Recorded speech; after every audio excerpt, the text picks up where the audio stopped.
Could you offer some sample language or tell a story? Either one is fine. Could be hypothetical, or just provide some language for getting curious, because there's a spectrum of options to choose from, some of which might be passive aggressive, some might just be aggressive, and with the understanding that you're not invalidating your conclusion, you're just hitting suspend on voicing that conviction that you have of being right and getting curious. What might it sound like to get curious? Yeah. So one of the things that we work on in our negotiation course at Harvard is separating empathy and assertion and being high on both in any given conversation.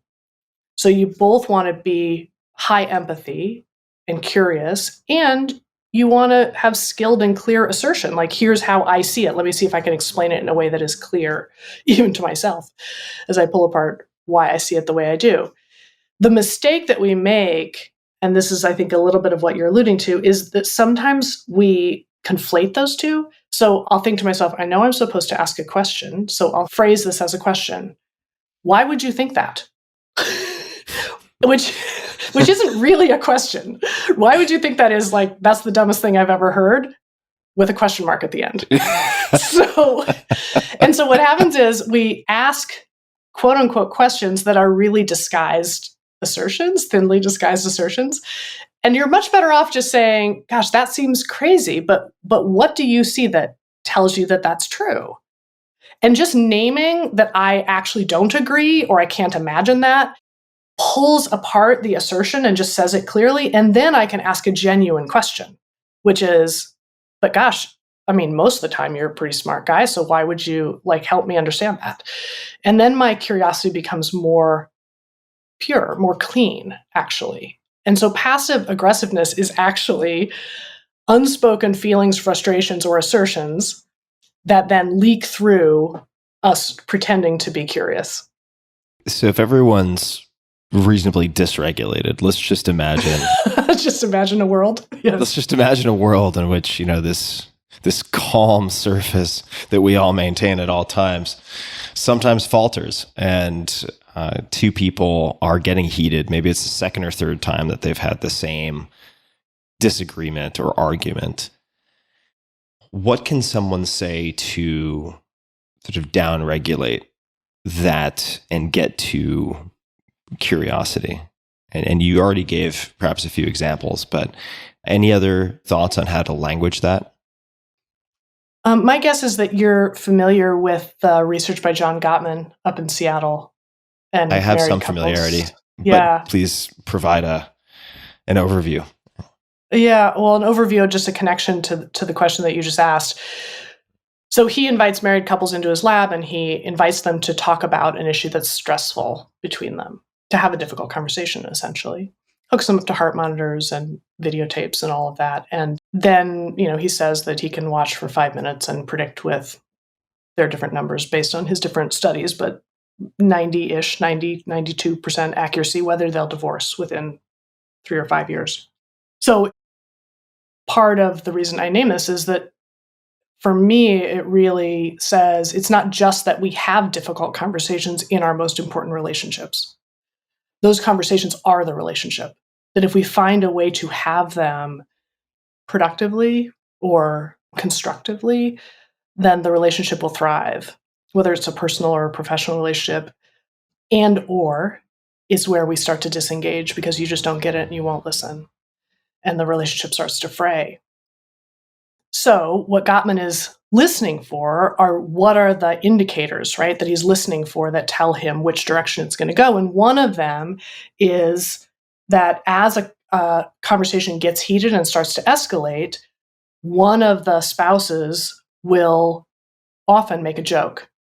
But the purpose of the joke is that it's an invitation to step outside this argument and to see it for what it is, to see what's happening, which is that this is the conversation we usually have and how it usually goes. And so often it's a little bit of an inside joke, but humor, by the way, I listened to your conversation with Anne Lamott, who I absolutely adore. She's a treasure. She is a treasure. And what does she call it? Laughter is carbonated holiness. Holiness, yeah. So laughter also in the brain just gives us a little bit of instant perspective, that we suddenly see the absurdity of our own behavior in many cases. And so it's an invitation to just name what's happening. It's like a meta move. So, for instance, with my husband, who also teaches negotiation, by the way, so love to be a fly on the wall for some of those. Yeah, you can imagine. So we fight about how we fight. Like, that's the fight we usually have. It's like my friends' kids. My friends are therapists, and their kids are like, "Stop therapizing me! Exactly. Stop therapizing me!" Exactly. So we're like, "Yeah, you're not listening." Oh, a little most difficult conversations. Yeah. So that's the fight we have. Stop putting your baton in my face. That's right. That's best alternative to negotiated agreement, folks. Inside joke. Yeah. Yes. Yeah. Exactly. That was a very nice inside baseball joke.